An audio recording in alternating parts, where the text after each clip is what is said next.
Hello all, this is Dr. Dave Maslach talking to you about reciprocity.com. The E is written with a 3, and in this particular video I want to talk about career advice for doctoral students in strategy research. So if you don't know me, I'm a professor of innovation strategy and entrepreneurship, and I created this whole reciprocity project to give back as much as I possibly can.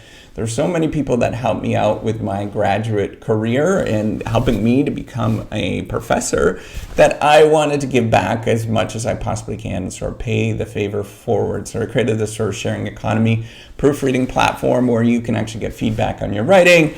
And then as well as I'm doing these YouTube videos to help out other people around the world. So when you're thinking about doing a doctoral degree in strategy, if you're a doctoral student in strategy, this is really applicable for you. What I would the thing that I do in terms of my own research and what I tell other people is to try to apply what you learn in your strategy or in your strategy courses to actually make your career better. If you think about who you are and what you're doing, you're actually a firm of one, right? And you have to do all the same stuff that other firms have to do, all the Fortune 500 firms around the world have to do. They have to publish and produce something, right? You have to publish papers and you're producing something. You have to collaborate with other firms and create alliances with other firms. That's sort of having people that you're working with. You have to sort of manage your time and your resources, right? And that's what managers have to do in a normal sort of firm. They have to manage resources. You have to do that as well. Make sure that you are being productive, but also not being burnt out. And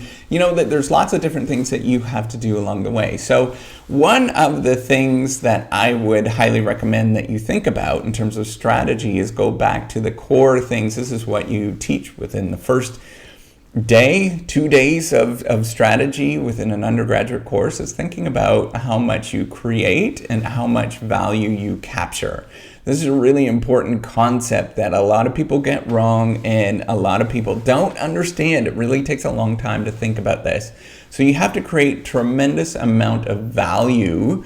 You have to produce tremendous amount of value before you can capture anything, right? So if you're thinking about producing the normal things that you produce, which is writing research papers, you have to write a lot before you can actually appropriate any of that value, before you actually get a publication, right? You have to put in a tremendous amount of work.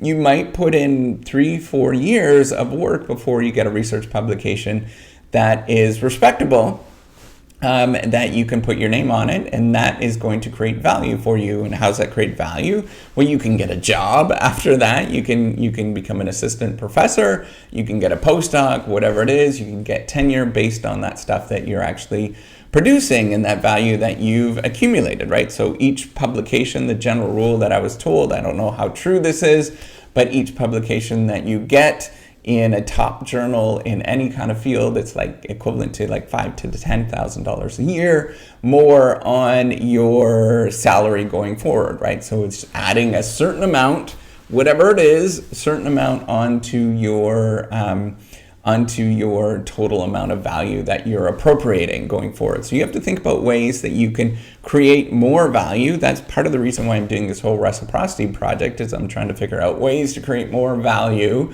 and help out more people than I possibly can do independently, and make it so it's kind of easy to do, to create as much value as I possibly can, make it scalable, right? That's an important thing for me, is to make it scalable. So I'm doing these YouTube videos. And the other thing to think about is how much you can actually appropriate the value, right? So think about the kind of mechanisms that you're going to appropriate value. So maybe you might want to work with other people for a while and you develop a relationship, and then the way that you appropriate the value is you somehow ask them to become a co-author on a paper that they're working on or whatnot, right? So that's how you might appropriate that value. So you're cashing in, you're building a relationship with somebody, and you're creating value for that other person, making sure that they're more productive by helping them out. And then at some point you want to appropriate the value and you capture some of that value, right? That's really what you're doing, a small portion of the value that you created. And you always have to create a lot more value than you ever appropriate. So the general rule is probably like 10 to 1 or 100 to 1. You have to create sort of 100 more whatever that you have to, it's more value than you can actually appropriate. You only take sort of one part of that thing that you've created, that value that you've created. And why is that? Well, then it's going to drive growth, and people are going to be excited to work with you, that they think of you as like a good colleague if you're always kind of going after them and making sure that you are appropriating as much value. Every time you work on an article with somebody, maybe give them feedback or something like that. Every time that you do that, it doesn't look favorable for you, right? Every time that you're sort of being greedy with how much value you're producing, that it comes back and kind of bites you in the butt, because nobody wants to work with you in the future. So you have to apply the same sort of thing. And maybe it's reviewing for other people, or giving feedback for other people, or doing sort of community building exercises. That's a really important thing, right? So you go and work. Our field is Academy of Management, right? Or Informs, depending on which one that you are interested in. So volunteer for Informs or Academy of Management and give back a little bit for them in different roles. You build relationships, and eventually you can cash in those relationships and appropriate some of the value from those relationships in the future.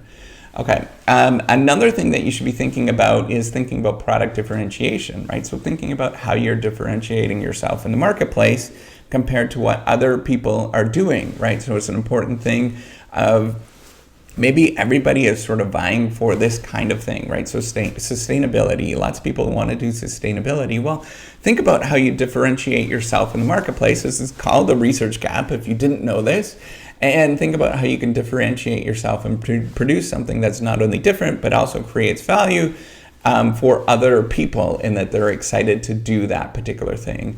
And the other thing that I would recommend is think about yourself as a firm and the strategy that you are going to choose in terms of your productivity and paper production productivity, right? So are you doing a product differentiation strategy where you're doing few and far between papers, but they're all really, really good, that people are super excited about? Or are you doing sort of a low-cost leadership strategy where you're producing a lot of papers and they're not really going to good outlets, and you're just producing a lot? Equally, those strategies are both good and they both work, right? So you can think about getting tenure at any particular institution. You have to get X amount of points, whatever that is, and each article is some are worth higher amounts of points and some are worth less amounts of points. Well, if you total up all the points, one strategy is you could produce a lot of papers, and each one of those is worth 1 point. Well, if you total all that up, it should equal producing a few papers, and each papers are worth 5 points, right? And if those are so good that they sort of equal out, then you should be able to get tenure. And those strategies are kind of equal, and they both require a heck of a lot of work. They're different strategies. They require different skill sets. And you have to deal with both of them. And then the last one is thinking about whether you're going to be a focused or a broad-based strategy. Now, it's easier when you start out, and I would highly recommend this, is to be a focused strategy. Pick one sort of small area and focus on that one particular thing. But some people do sort of a broad-based strategy at first. But the easiest thing is to do a focused strategy at the beginning. Get your name known, or build a reputation for that little tiny thing, whatever that little tiny thing is, and then slowly start expanding in different areas. And you'll be gradually pulled in different areas and being more known more broadly by doing this kind of strategy. Elon Musk did this strategy when he was thinking about the Tesla, and it worked really well for him. So you probably should think about this as well. It's a kind of a common strategy to think about growth going forward. It kind of works. And it's going to require less work on your part. If you're doing a broad-based strategy at the beginning, you're going to have to do a smattering of all this kind of stuff and know all this kind of literature. It's going to get overwhelming, and you probably won't be nearly as productive. So hopefully this makes sense. And that's what I would personally think about with strategy. And if you're a doctoral student and you're thinking about career advice for a doctoral student, in strategy research, I would think about that key thing is thinking about yourself as a firm, thinking about how to make yourself productive as a firm going forward. So thinking about how much value you capture, how much value you create, and how much value you capture. Always create a heck of a lot more value than you capture. then thinking about product differentiation, how you're going to differentiate yourself in the marketplace, which is your research gap. And then finally, think about the strategy that you're going to choose, whether you're doing product differentiation, which is kind of producing few papers, but very high quality papers. If you're thinking about doing low-cost leadership, which is lots of papers, but not so good papers, and they're kind of all over the place, and being broad or focused strategy, right? So whether you're thinking about being very broadly focused in the literature or broadly, or if you're all over the literature versus focused on one little tiny thing. All right. One last thing that I wanted to point out that's really incredibly important, and you'll watch these videos and you'll get to know what I'm talking about. The biggest predictor of your success going forward is to keep going. As soon as you stop is when your productivity stops. You have to keep going, get out there, get that thing done. Just keep focusing on getting it done. It's going to take a long time. You're going to be tired. It's going to be exhausting, and it's going to be years and years and years. But think about the productivity that you are doing and just keep moving forward. You can do this. Everybody that has done this before, so myself included, and the people that are older than me have pushed through it, and they've got there as well. All right, that's all I want to talk about. Give me a thumbs up if you like this video. Do subscribe to the YouTube channel. Take care and have a wonderful day. Bye.